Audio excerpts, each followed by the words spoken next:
Pointers. Hope you're doing great. Good morning, team. What's up, Ben? Hope you're loving life. Thomas, what's up, my man? 51 days to Christmas and a Bitcoin pump would be nice. We'll see what happens. We'll see.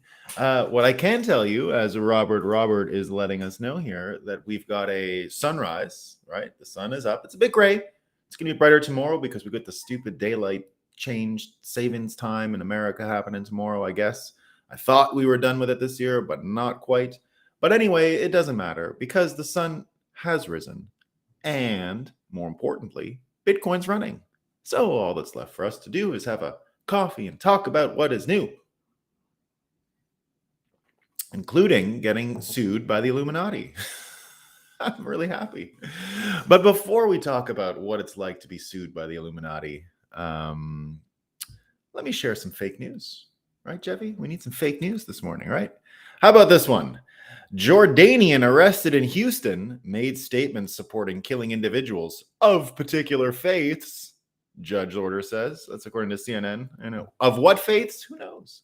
I heard they really liked playing canasta. They were like big card people, and this guy was against them. You know, their religion was all that, so they didn't like it. NBC News tells us U.S. and European officials have begun quietly talking to the Ukrainian government about what possible peace negotiations with Russia might entail to end the war, according to one current senior official and one former senior U.S. official. So it looks like that whole war, time for peace, I guess, huh?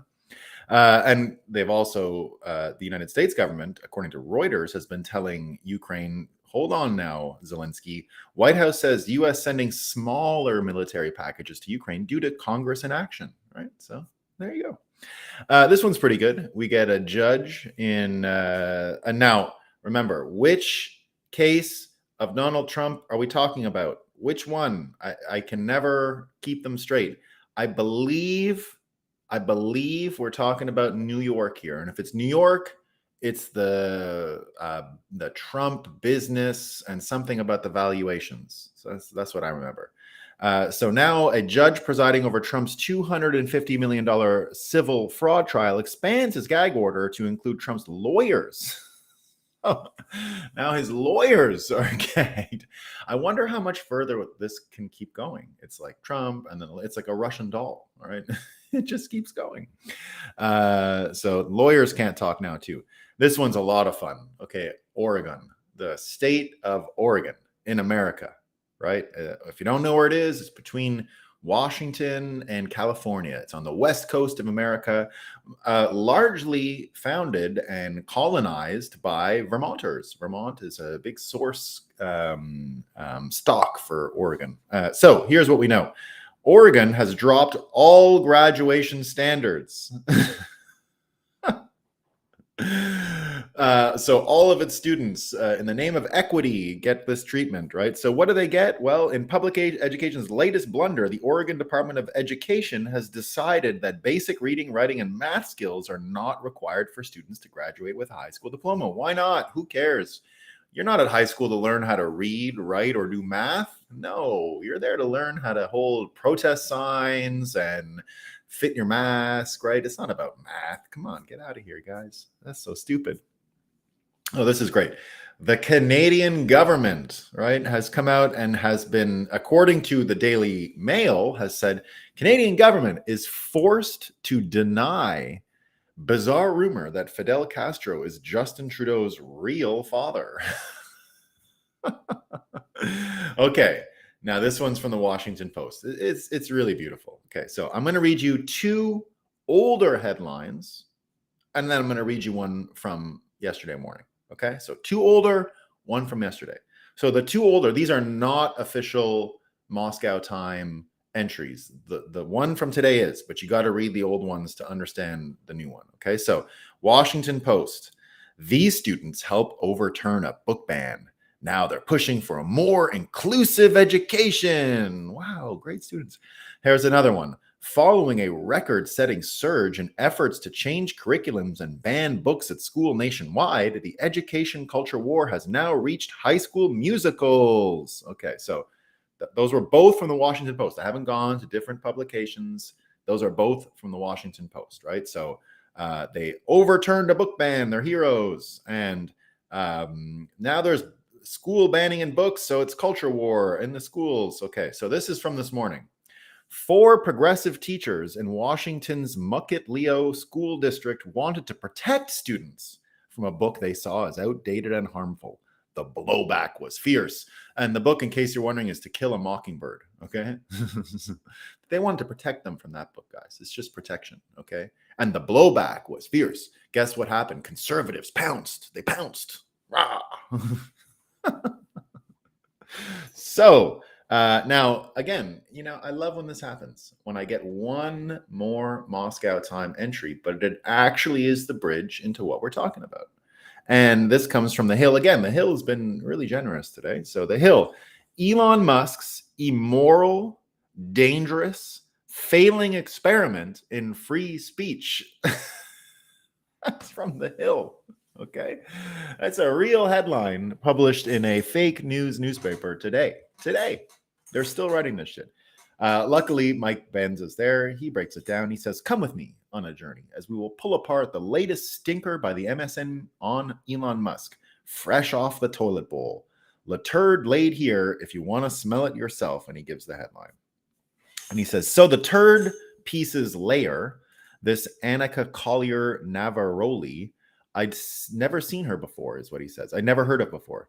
She puts in her bio that she was on the front line of modern battles for digital rights. That's her own bio. That's like what she tells herself, right? I was on the front line of battles. So the frontline battler, Annika, in her human rights struggle to get Trump banned from Twitter. So this is it. This is no shit. This is her actual bio. She says, she was on the front line of modern battles for digital human rights, including the decision to suspend Donald Trump from Twitter. So that's her, right? It's very clear this is not a serious person with serious clout and high-level censorship circles, right? So good on Mike. And he says, censoring presidents for human rights, peace. It's very clear this is not a serious person with serious clout and high-level censorship circles. But she's spouting the same tired talking points that serve those powerful censorship stakeholders. So naturally, I look for which faction of the DC foreign policy blob is behind her. So he's going at his system here. Right away, we learned that leaving Twitter 1.0, she went straight to the CIA censorship heart of darkness in academia, Stanford. Censor spook comrades there include Rene DeRista, began career in CIA, Francis Fukuyama, who we've been talking about for a while, CIA wing of the State Department, and Michael McFaul, U.S. ambassador to Russia, who we spoke about 2 days ago. I'm not saying Navaroli is an IC or foreign policy insider, by the way. Very often, the ham-fisted, identity-based civil rights / woke crowd are added to the DC foreign policy blob as plus ones to the party. More on that another time. Now she's at Columbia's Tow Center. Whoa, crazy. Soros. And he's going through who she's connected to. Who runs the Soros-funded center that birthed the latest censorship screed against Musk? Emily Bell, just a humble journalism academic who happens to be the chief of the World Economic Forum's social media board. Once again, globalist commercial interests drive censorship. For more on the relationship between Soros, the intelligence community, the State Department, and their commercial stakeholders in the Chamber of Commerce, a close partner of the WEF, see this video history overview. And this is the one he talked a little bit about the CIA one a little while ago, which also involves the Pizza Hut ad with Gorbachev and that whole thing, right? So that brings us to our point. If you haven't heard, right, we were talking about it a little bit yesterday, and I did a Spaces after, but it turns out the Federal Reserve, the Illuminati itself, is suing us. They're trying to anyway. So if you didn't hear, the Federal Reserve of Chicago sent Bitcoin Magazine a letter last week saying that we're involved in some kind of trademark bullshit, and that we're creating a false illusion that Bitcoin Magazine and the Federal Reserve have a marketing partnership. So that's what they're going with. But listen to some of the language here. So they sent us a cease and desist for the T-shirts that we were selling, right? So the T-shirts, the big problem are the T-shirts. So here's what they say to David Bailey, the CEO of Bitcoin Magazine. So this is my favorite part of the letter. So I can read the whole letter to you, right? But this is better.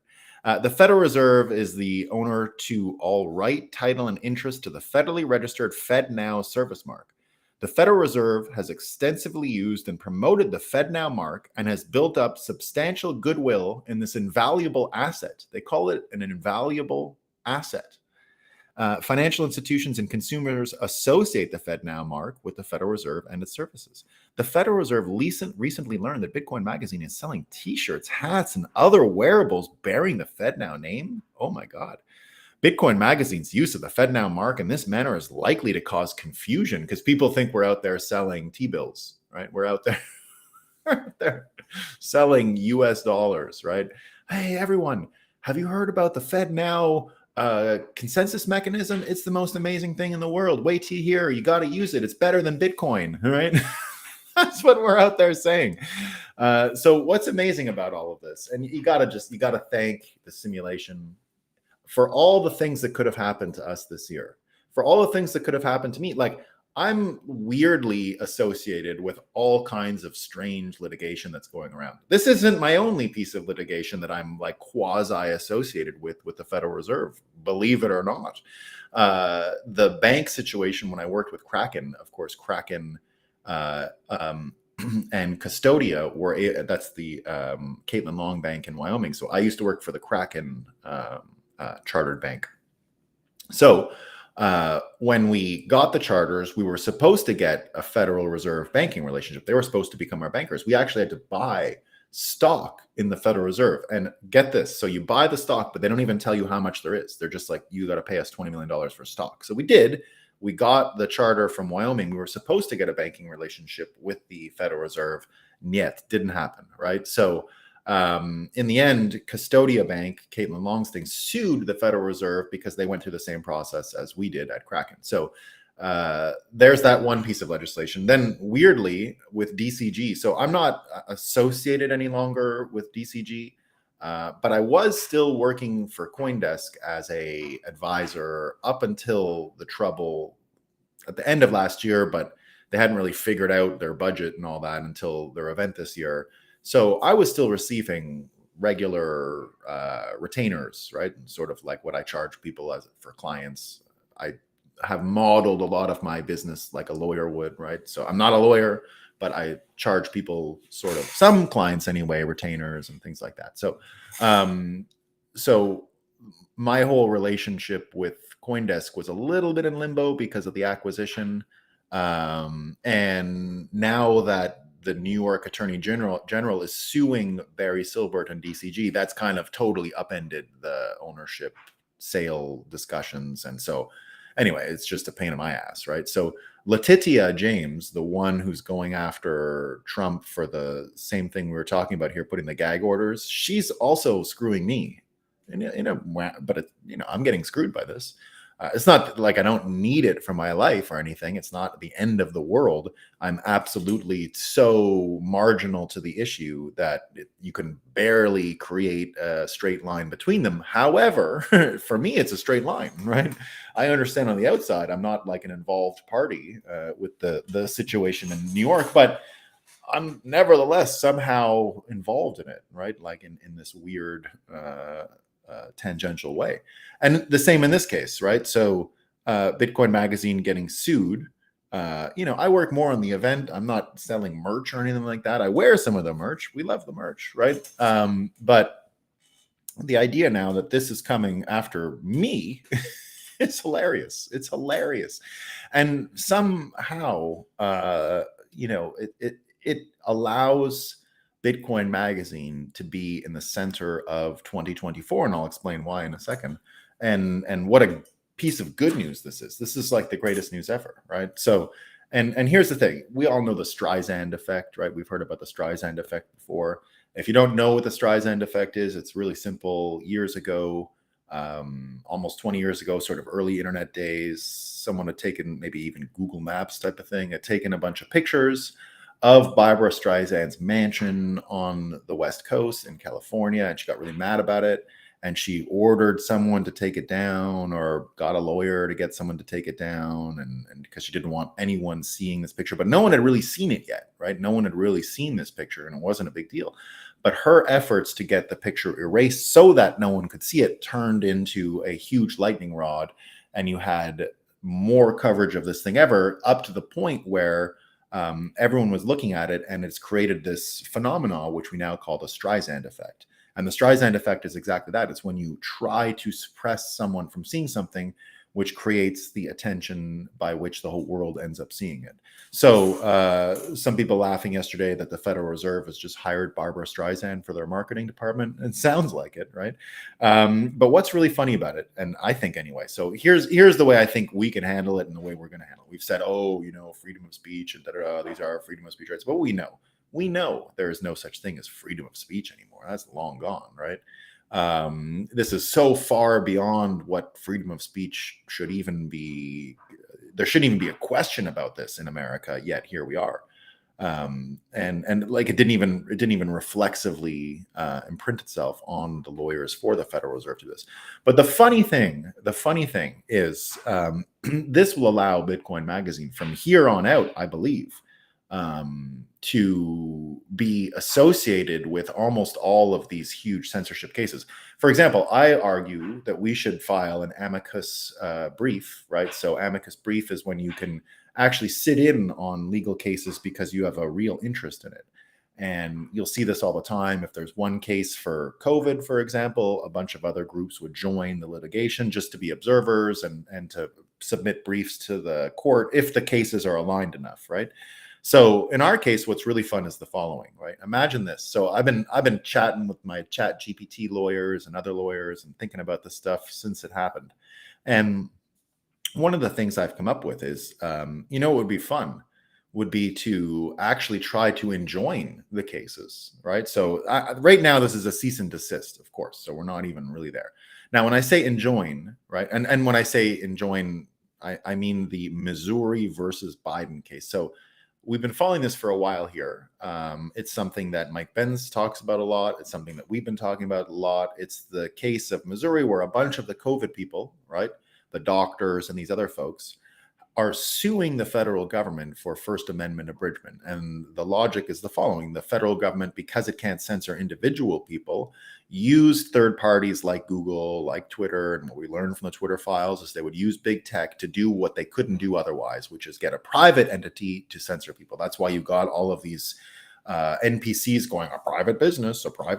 Why don't you build your own Twitter? Remember that before Elon had it. So they had been saying that for quite a while, right? And the whole logic was already imprinted that private businesses can censor people because the censorship and the constitutional limitations are on the government. But if the government is telling the private institutions to do it, it's the same thing. So that's as unconstitutional as it gets. And we've known that for a while. So the Missouri versus Biden case is exactly that. It is the doctors saying that big tech censored them, not as private businesses that just wanted to optimize marketing, right? It wasn't that. It was the government telling them what to do and directing them at every stage. So the case is now, the Supreme Court has agreed to hear it. And so from there, you're going to get, I think, a lot of attention in 2024 on the limits that censorship can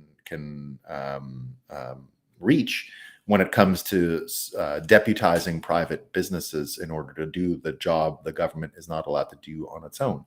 So, but here's the thing.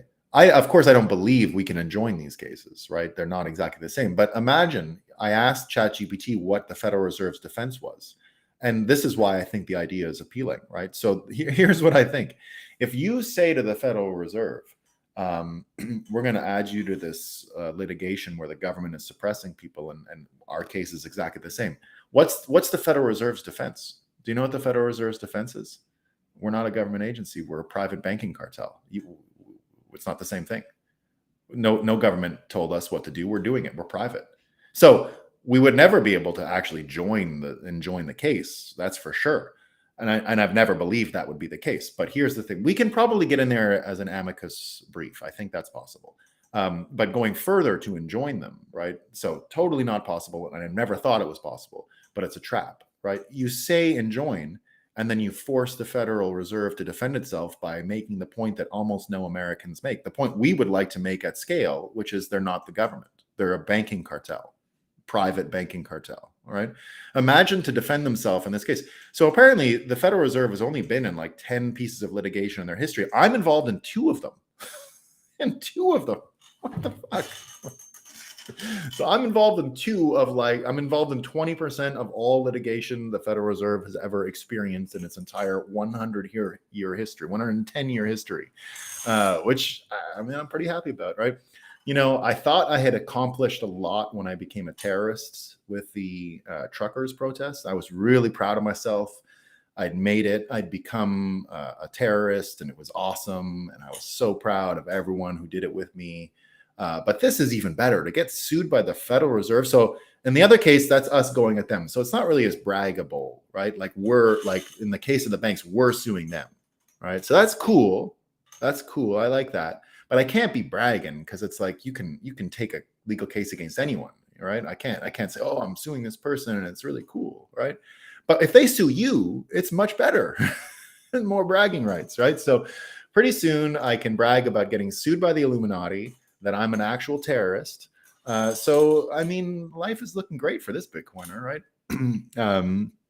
Now, the amicus brief that we could file would be interesting to get into the Missouri Biden case, because it would put Bitcoin Magazine front and center in this whole freedom of speech conversation. And it would drag the Federal Reserve into these headlines, which is what I want, right? Of course, I want people to pay attention and see what's going on. I want them to dig their own grave, right? So that's all one part that we can do. The other part, and this relates to what Ben's just said, right? So when Ben said the following, go back to what Ben said. He says, it's very clear this is not a serious person, right, with clout in high-level censorship circles, but she's spouting the same tired talking points that serve those powerful censorship stakeholders. So naturally, I look for which faction of the DC foreign policy blob is behind her. And so when he goes deeper and says, I'm not saying Navaroli is an IC or foreign policy insider, by the way. Very often, the ham-fisted identity-based civil rights / woke crowd are added to the DC foreign policy blob as +1s to the party, right? So they're +1s to the party. And what I want to do next, so it's not just the amicus brief that's interesting, and not just the enjoining that's interesting and fighting for our freedom of speech. What I want is discovery. I want to find out the emails that these people shared when they thought this was a good idea. Because it's the dumbest idea I've ever seen in my life. It's got, like, you've got to be drunk or stupid or a group of lawyers. The only way you can come up with a retarded point like this, you have to be mentally handicapped to think this thing would work, that it was a good idea, that the Streisand effect wasn't in full cause. So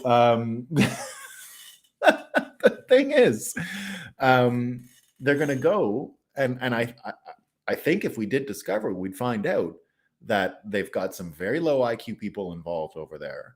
And if we don't find that out, if we find out that this was, so my prediction, right? This is what I think we would find out. This is what I think we find out.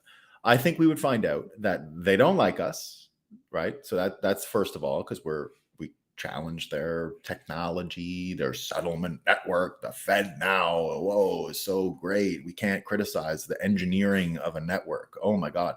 So the network itself that they are angry that we're criticizing, I believe what happened was they've definitely got people reading Bitcoin Magazine, right? That I think is clear. So they're reading the magazine and it's kind of bugging them, right? And it's like, we got to do something. We got to do something.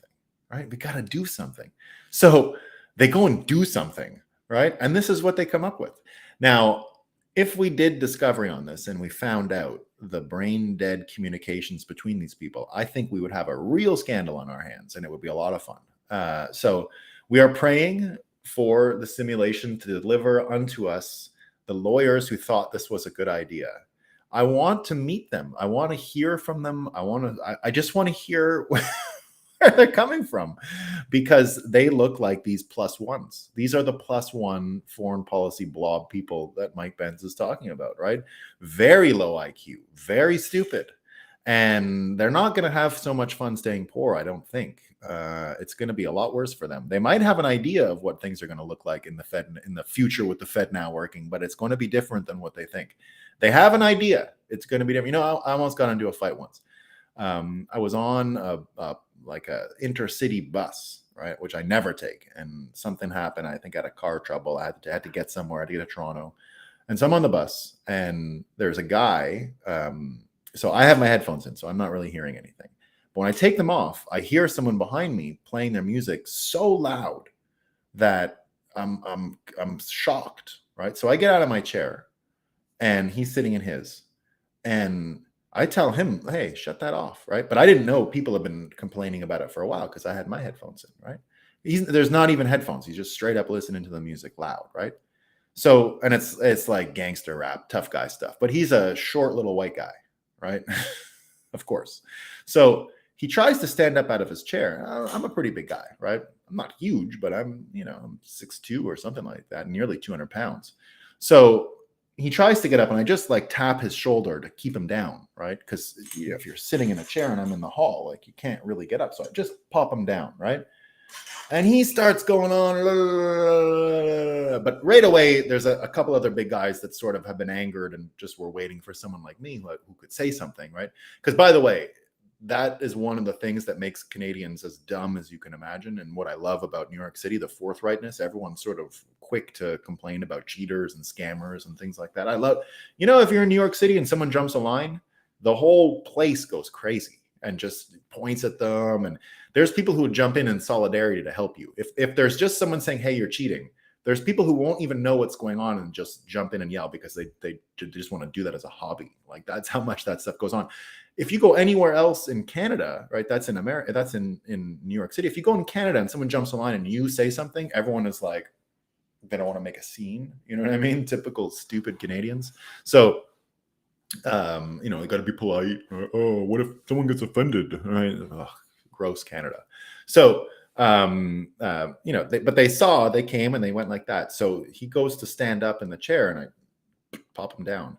And he's still listening to this music. And I say, "Okay, you listen to this music all the time and it's all about being a tough guy or beat everyone up. You're a gangster, you rob this and that, right? But whatever you think is going to happen, it's going to be different than you think from what you hear in this music. Whatever you're challenging me with right now, it's going to be different than you think. It's not going to be what you think. It's going to turn out very different than you think. You have an idea.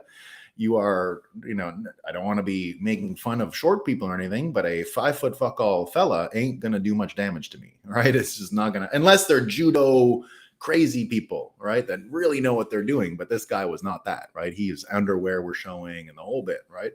So, but I love that line. It's going to be different than you think. I learned that from a friend of mine, right? It was a guy who, they knew it was when we were pretty young, and a friend of mine was working in a factory, and there was a known wife beater there, and he was being tough. And my friend said to him, "You're used to beating up your wife, and you talk to me this way, but you're used to it one way. It's going to be different this time. It won't be like it is with your wife." Right? I hit back. So it was kind of along those lines. So, this idea here that we've got these foreign policy blob +1 people that are like, I'm going to get into I'm going to help the censors, right? I think we might have a couple of these lawyers on our hands. And now I don't know. Maybe it's just a stupid mistake. Maybe it is as boring as it sounds. A couple of lawyers and they're not really aware of what's going on in the committee. But if there's any form of communication that we can ever uncover that shows they're looking for a reason to censor Bitcoin Magazine, we're in a great it would actually help push hyper Bitcoinization into reality. This is how stupid this mistake was. Now, the chances of it actually triggering hyper Bitcoinization in the short term are not actually high, but it is a non-zero chance that they did this, and it could lead to a cascade of effects that would allow Bitcoin Magazine to focus. We could draft behind the COVID argument. For God's sakes, imagine taking the COVID suppression argument and applying it in people's minds to Bitcoin and the Federal Reserve. It's hilarious. Imagine this is one of the things that brings it on. I mean, it could be. It really could be, right? So I don't know if it will. I think it's hilarious. I can't believe they did this.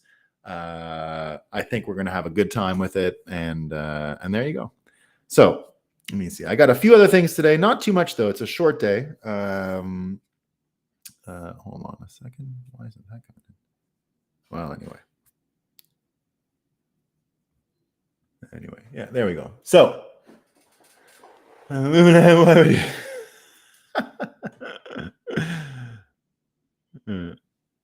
Assalamu alaikum. Illuminati suing. So I'm making an Illuminati joke, obviously, right? The Federal Reserve is not the Illuminati. There might be one out there. They might be using them or used them years ago, but I've met enough people at the Federal Reserve to know that they are often just normal, stupid people. Yeah, a legal confirmation of validity and truthful statements of Bitcoin Magazine. Another check on Fed's illegal status. Yeah. Isn't it great? People that can't visually tell the difference between two fonts shouldn't be lawyers. Anglo-Saxon judicial system serves for intimidating purposes only. Well, maybe now, as a proud, so I had the benefit of learning both Napoleonic law and common law as a Canadian, as a born in French Canada. We have both systems. So what I will say is that the essence and heart of the Anglo-Saxon judicial system is by far and away the better system. Simply for things like this, like the SEC argument that we're looking at right now, the Jarkazi case with those administrative judges, right? The one where you're not actually allowed to have a court inside of a executive body that the SEC is, for example. So that whole thing is totally constitutional in a French world, right? Judges in the French world, it is not a separation of powers and for checks and balances purposes. It's never that. All judges in the French or civil or Spanish speaking systems are just administrators of the state. In the Anglo-Saxon system, at least, there's a difference where the judges are separate. Now we fucked it all up and we mixed it all in together so it doesn't work. But ideally, so I used to make this argument in early Bitcoin days, right? So in the early Bitcoin days, I would have all these Europeans say, oh, Europe is much better placed for Bitcoin than America. We've forgotten all about people talking like that because the Europeans never got past arguing and like intellectualizing this stuff, right? So it doesn't really matter. But the lawyers back in 2014 and 2015 would always tell me, oh, we can actually codify smart contract style cryptocurrencies and we're going to be better than America and because of the legal system. And I would say, it doesn't really jive with me. And indeed, it's this whole idea of the judge being a public servant, which is the case in France. Weirdly, when the school I went to in France, okay, when they get out of school, when they graduate, they get jobs like judge out of school. No context, no experience as a lawyer, nothing, zero. You do well on the test. You're one of the best students in the legal system. You're now a judge, just like getting a bureaucratic appointment. So that's the French system. Quebec, it's a little better because our judges are appointed with the British system. So they're appointed by leaders of the political sphere, but they are independent. And so our judges sit as American judges until they're 75. Now, the thing that we fucked up in the British system and the American system is the idea that every judge is a common law judge. So in our system, any judge can make the law, which is not really actually supposed to be true. Only the Supreme Court should be making the law, and only the Supreme Court should be hearing about 10 or 15 cases a year. That's what makes the Canadian Supreme Court one of the biggest kangaroo court jokes on the planet. They hear like 200 cases a year. How in the fuck could a Supreme Court make 200 new pronouncements and new laws in a year? There isn't enough time in the day. There aren't enough things that need to be covered for the judges to do that. We have one of the most disreputable legal systems on the planet. Our former, who I met many times, the Supreme Court Chief Justice Beverly McLaughlin, carries water for the CCP in China. She's the one who went and said, oh, everything they did in Hong Kong is great. It's awesome. Hong Kong is still democratic. Imagine the phony you have to be a judge from the shithole Canada legal system and then to go to fucking China and say everything that's going on with Hong Kong is A-okay. This is the kind of disgusting people we have running our legal system in Canada, and they destroyed it. It's not even close to being a reputable system. Like, now the American system is not much better, but at least the Supreme Court doesn't get buried in bullshit cases every day. They only hear about 10 or 15 a year, only ones that are a big deal, like the Missouri versus Biden case, which imagine if Bitcoin like, I'm not kidding. I'm going to try and file an amicus brief. I would love to go and testify on behalf of Bitcoin Magazine at the Supreme Court in the United States about all this shit, right? Why not? Now, I'm not saying I'm going to persuade anyone, but we ought to get a bit of that attention. We ought to be there making our case, because what happened to the COVID people is happening to us. It's the same thing. It's the exact same thing. So imagine, again, that a media company who was censored by this Federal Reserve, their only defenses were not the government, which is the point we're always trying to make, right? So let them defend themselves in a way that can help us. It's like, I play tic-tac-toe with my kids all the time these days, right? And they hate it when I get the double, the any heads I win, tails you lose tic-tac-toe thing. When you have the kid can only block you in one way, and your next move you have two ways to win, right? That's how you want to get in tic-tac-toe, of course. So this is a bit like that, right? We can't really lose. Like, if they have to come out and defend themselves by saying we're not the government, we'll say that's amazing. Keep telling everyone you're not. You're just a private banking cartel. So there's that, and then of course the whole ancillary argument that if it actually goes further, we can find out discovery, and we can find out what went into these decisions that they made, as terrible as they are. And then the cognitive aspect of it is that if we can draft as a Federal Reserve critic behind the story of healthcare system critics that we've seen from COVID, it's an automatic win. I mean, isn't like that would be more persuasive to the American public for the case of Bitcoin than anything I've ever seen, ever. It wouldn't be close, right? Like, how many more Americans are butthurt about what happened with COVID and the masks and the mandates and all that shit, and still don't understand that the problem is the Federal Reserve. Here's the main problem with Republicans, and I'll always say this. This is where their main problem is. Republicans understand that the people on the left are brainwashed. They're at that level. They're not at the stage of awareness where they think we're having an argument about politics, right? The idea that politics, and I think a lot of left-wing people still believe this, it's just we disagree and we're going to fight it out. That's what they think it is, right? We just disagree and we're fighting it out, and the winner will be able to have the power, and they'll do all this stuff, right? They don't understand that they are 100% brainwashed and don't even have real opinions. They're just told what to do and they do it, right? Now, Republicans can see that. Republicans can see that because the difference is the Democrats never even have access to right-wing arguments, right? They only see one side of the story. They're totally captive in their echo chamber. Now, the Republicans know one side is brainwashed, right? So the liberals don't know both sides are brainwashed. They think it's just an argument about ideas, right? That's what they think. The Republicans know one side is brainwashed, but they don't think they're brainwashed, right?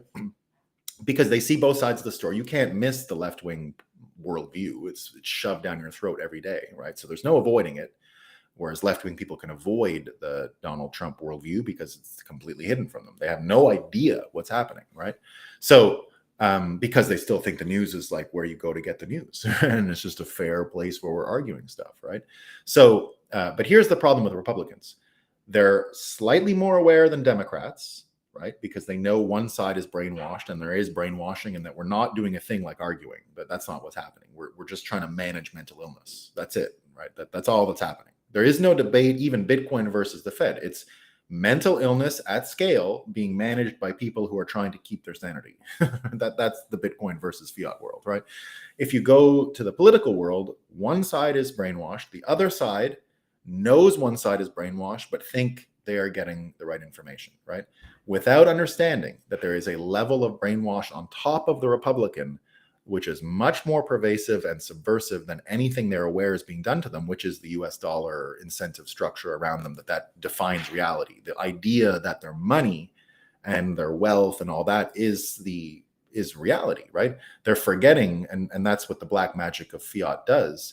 It hides the the plot of life, the point of life, with the trappings and the props, wealth, cars, these things. These are props. They're not the narrative. They're not the plot of the story, right? So that's what they've got fucked up on. They don't understand, and that's what I keep harping on about the idea of patriotism blinding Americans to the truth. Patriotism for the dollar itself, right? The Americans have a million reasons to be proud about their history, their country, and everything. The least relevant reason is the US dollar, yet it remains powerful in a hypnotic way amongst Republicans. Now, Republicans are totally aware of what's going on with abuse of power, follow the money, everything to do with COVID and all that stuff. They're aware of that. And it's COVID that taught them that one half of the thing of the side of the aisle was brainwashed, that it wasn't. Before COVID, I think most conservatives thought this is just a debate of points of view. Let the best team win, right? That used to be the way people thought, right? I even thought that way for a certain amount of time until I understood the corruption because I worked in politics. I could see it wasn't that, right? I didn't know it was to the extent that I now see it as people with mental illness in charge, right? The people with the mental illness are in charge, right? So, so this allows for Bitcoin Magazine, I think, to draft behind the COVID argument when it comes to freedom of speech and really plug into some of these Republicans and conservatives who are aware there's brainwashing on one side and are so close to understanding that the whole thing is brainwashing. Brainwashing is unavoidable, and that in order to fix the potential power of the brainwashing and its broadcast strength, you've actually got to re-engineer our subconscious incentive model, which is to change the form of money itself, right? Because it's the debt-based money that has destroyed the ability to have any government feedback and accountability. That's destroyed the ability to have consumption feedback. We're all just big fat consumers with huge holes in our heart because we can't stop filling it with more debt, more dopamine, more instant gratification, and all these things. So changing the money changes the incentive structures, changes the subconscious motivations of most people. And that's the recalibration we're after, right? We're not going to, change people's selfishness or anything like that, right? That's not what's happening. But we are going to be able to realign people's selfishness to at least produce more healthy individuals and a healthier society compared to the bullshit we have now. So there you go. We love it. It couldn't be better. I got a daughter's birthday this morning, so we aren't going to go too long. But there we go. Hoddle T. Does this story constitute? Oh yeah, of course. Let's talk about the. There's some banking stuff, and this is so. Here's the other part. The with the bank, if we were able to force the bank into making the case that they're not the federal government, which would be great to have them make the case publicly to defend themselves, right? So they'll be like motivated to make the case that they're not the federal government. But the other part here is what Arthur Hayes was talking about yesterday, noticing where the bailouts are going into the bank acquisition FDIC vehicle. And he found on the FDIC balance sheet the new forms of bailout. That's where he made that conclusion yesterday that although the Fed is tightening, the US government is not. And so all of these banks, there was one in Iowa taken over last night at the dark of night. I don't know if you guys saw that. This is happening again and again.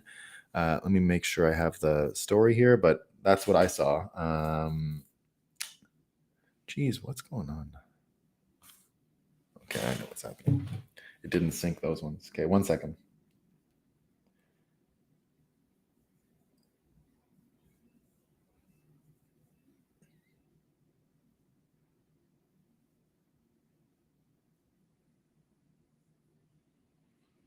Yeah, here it is. So it was, this is Wall Street Silver. A lot of these tiny regional banks are really feeling the pressure of the 10-year bond yield being so high. They don't have liquidity and fail stress tests. System working as expected. So FDIC quietly dismantles a bank in Iowa tonight. So, I mean, I'm not following this that closely, but I am going to keep following what Arthur Hayes says about it. But there you go. It's happening stuff. Let's see what else we got. Does that story constitute Moscow Times review? No, they didn't pick up on the Moscow Times, but it will be. We're going to get some good stuff. Morning, Oddlety. We're going to get some good stuff out of it, I imagine. The jester will only be tolerated as long as he doesn't offend the king. Yeah, a little bit. Good morning, Hoddle Predict Bitcoin Magazine like Bitcoin only grows stronger when it is attacked. Yeah, I think so. Yeah, that's what makes this just amazing. Like I have only thought of this as incredible luck since it happened, and I don't think that's going to stop because, look, here's the trouble. You know how hard it's going to be to get attention in 2024 with all the stuff going on? Like, we've got to get Bitcoin at the front of every one of these political conversations. It's what I've predicted will happen in 2024, but it doesn't just happen well, maybe it does just happen naturally. I don't know. This seems kind of natural, but nevertheless, this helps me make certain in my own mind that it's happening. And again, you know, what we've been talking about with even getting Trump on the Bitcoin plan, Trump suffers from this US dollar patriotism more than most, more than anyone. I think that's important right now. And so getting Trump to see past this stuff, getting Trump to see this in his own terms is going to be helpful. The election piece is important, right? He is going to see that understanding Bitcoin will help you understand elections, engineering, just like the FedNow case, which is another reason why this FedNow, the exact reason they chose, is so fun, because Bitcoin Magazine started as a technical magazine about this settlement layer of money. And we're like the only experts in the world on this. There's only one media company that can credibly criticize FedNow, and it's us. I can't think of another. Who knows how? What media company do you know understands the security model of distributed databases or centralized databases or any? Right? Like, how many understand that? It's us. Like, I didn't know shit about this stuff until Bitcoin, and I've had 10 years learning, and I still don't know everything. Not even close. It's a very difficult field. Are you telling me there is any other financial journalist on earth that understands this stuff? The answer is zero. The answer is none. Never. Right? I know those people. I know where they come from. There might be some engineer they can hire. I don't think they can speak to the economists in a clear way, right? All those people are in Bitcoin. All of those people are in Bitcoin. Because once you understand the engineering, why the hell would you study FedNow's retarded database? It's retarded. It's the dumbest thing you've ever seen, right? So why would you do that? You wouldn't. You would have gone into Bitcoin because you don't want to be a poor loser, and you'd have done it 10 years ago. So they're already gone. They're not. There's no only one place to criticize this thing, and it's Bitcoin Magazine, which means, to me anyway, I think this will lead to the clear First Amendment court case, which is one of the most important pieces of litigation in the world going forward. You know, even take this for example. I've been talking with Mike Benz, right? I haven't called him yet, but I got his number. We're going to be talking about 2024. Benz, right in our messaging together, says, well, yeah, we'll find something to talk about, right? What else is there to talk about besides this? This is the number one story, right? As far as I can tell, for Bitcoin and censorship and all that. So imagine getting Mike Benz, someone of that quality, starting to cover this stuff, you know, along with us, which would be great. Here's what, here's some of the ones that I had. I think Scott Adams had a note about it too. Anyway, maybe I don't have it. All right, team. Well, that's pretty much all I got. Let's see, a couple more of these things.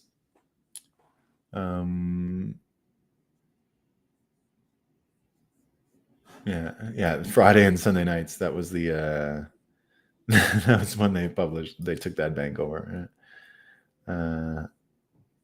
Watched on Rumble, great episode. Easy, halal recipes, Bitcoin, anti-riba money, clean halal value, closer to truth. Agreed 100%. This whole thing has the opportunity to orange pill millions of mainstream Americans. I think so, Johnny. Yeah. No, it might not, right?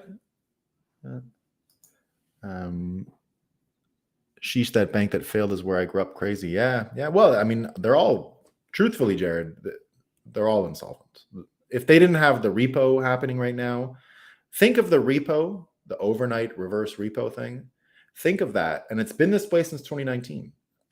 I was the only person in financial media saying anything about it anywhere. I went on CNBC, CNN, Fox, all these people to tell them about the overnight repo in 2019 when it was just $20 billion a day. So it's just the interest rate of $20 billion for one day. So we're talking about at the time it was 2% for the year. So divide 2%, it's just tiny basis points, right?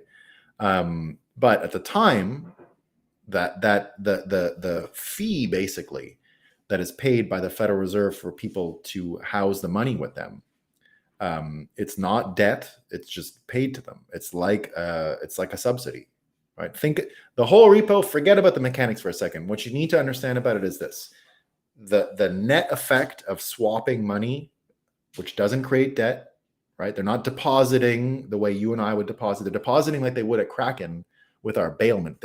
We created the bailment account based on how the Federal Reserve has its relationships with commercial banks.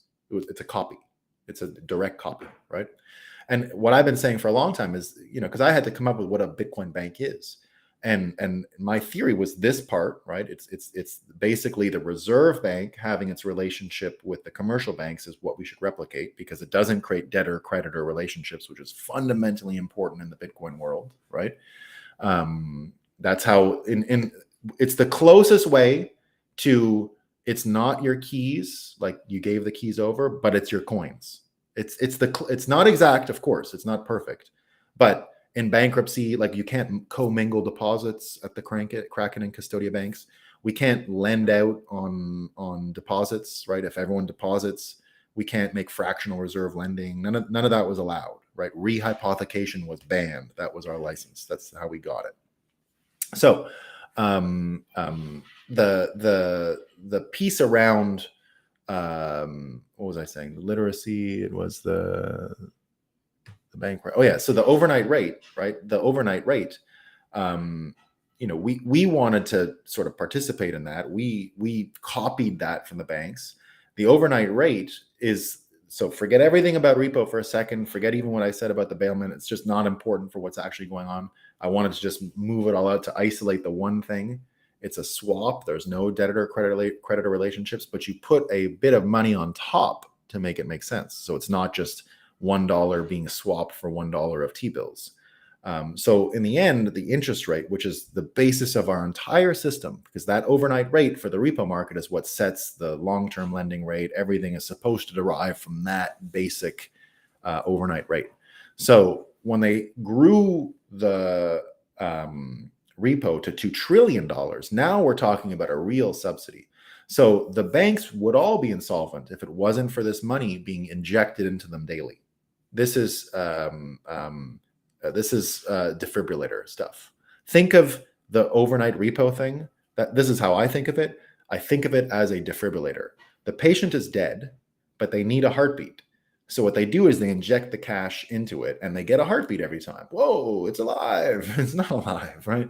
Do it again. Do it again. And and then they get to say, oh, look, it's got a heartbeat. It's fine. The banks are all great.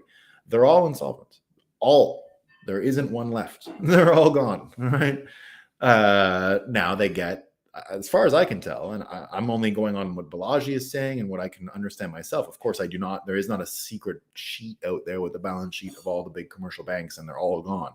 But if you listen to the people who understand the math and what happened to the failed risk management a year ago and the rates going up by 5 full percent, 500 basis points, has left them with complete duration mismatch and whiplash and broken necks. Their necks got broken from that move, all of them, according to Balaji. I'm not a balance sheet expert, but there you go. And collapse, will it ever? It will. Yeah, it will. It will. It can't. it will collapse because the thing it's trying to perpetuate is unperpetuatable. Who's going to keep fighting for this thing except for the woke brainwashed people? But there are not enough of them, and they suck, right? So they're not strong. Like, all right, that's what I got for today. I got a child's birthday today. It's gonna be a great day. We got a party this afternoon. Can't wait. So thanks for coming, everyone, and we'll see you on Monday. We'll see you on Monday, and we'll continue our talk about getting sued by the Illuminati. You know, we love it. I love getting sued by the Illuminati, guys. It's my favorite thing.